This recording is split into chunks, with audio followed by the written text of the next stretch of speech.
Alrighty then, Successful Indie Author 5-Minute Focus, episode 796, Product Life Cycle. Ooh, look at him, all sleepy. Product Life Cycle. It's a cool business concept that starts with the planning of a new product. It goes through the upkeep and the eventual replacement. That's the product life cycle. Where are you going to make the majority of your money? Well, right up front. But then you might make it in the upkeep part.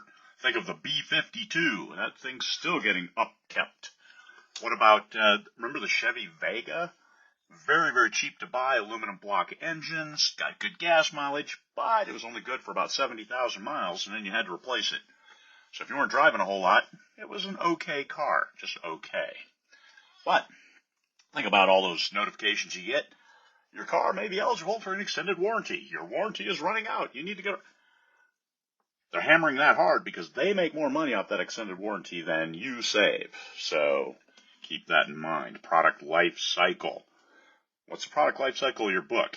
Well, you're probably going to make the majority of your money right away. Probably.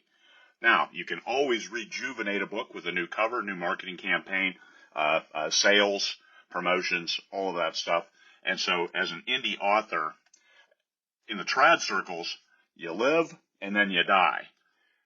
Unless you get like a movie deal and then, hey, you live again. But as an indie, it's cyclical because you'll publish it and then you'll keep driving to build your newsletter list. And everybody who joins your newsletter list now and wasn't in it at the beginning when you publish that book, it's a new book to them. So this is how you can rejuvenate and run a sale on a book once a year and get the same number of sales. It's like, hey, I only have the same number of people on my list, but you have people come, you have people go. So that's the product life cycle. You're going to see that cyclical part, but you also need to come up with new products because that cyclical is going to taper off until it peters out completely and you're getting no sales. You can always sell a great story.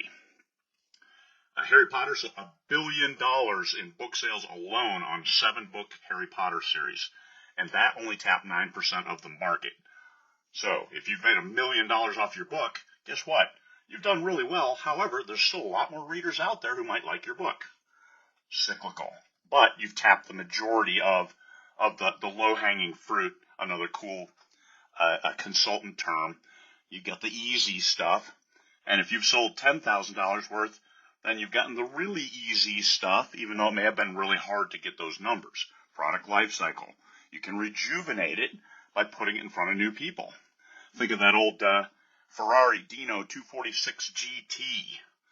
That car's always great, even though it's from the 70s, I believe, maybe even the 60s. So covers, editing, rewriting. If you've rewritten more than 10% of the book, that's in essence almost a new book. Make sure you market it that way. So things to consider after a good seller tapers off. Product life cycle. This is about keeping that product in front of not the same readers, the Vega buyers. Hey, you bought the Vega and it's dying. Now you should buy the K car from Chrysler, another car that had a certain limited lifespan. So once you've written the book, it is a product. If your readers buy that book, you might be able to sell them a custom version, a leather embossed special version if that's one of their favorite books, or you may be able to sell them the future, the 6th book in that series, the 12th book in that series, the 20th book in that series, and that's now that first book, but that's a product, a new product for new people. It's an old product for the same readers.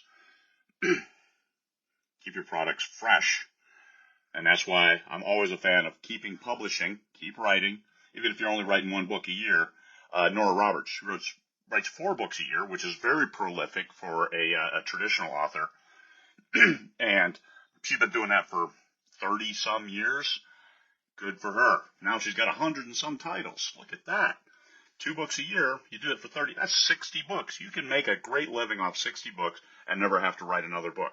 Me, I'd rather work harder, not smarter. I have 190 books now.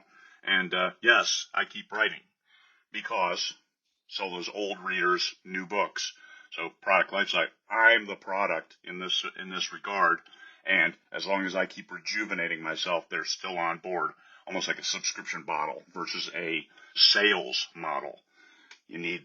I think you need both. If you don't, if you're just using sales, well then you need new products or new readers. Otherwise your product will taper off to nothing, and you'll be getting nothing as an author. So there's all kinds of thoughts all over the place. If you're thinking about your book as a product, you either have a life cycle, which you do new editions, you do other things, that's to keep it fresh after it's already been published, or you rewrite, publish as a new product, or you put it in front of new readers. These are all the things you got to do with that product, even though it's your book baby. All right. Peace, fellow humans.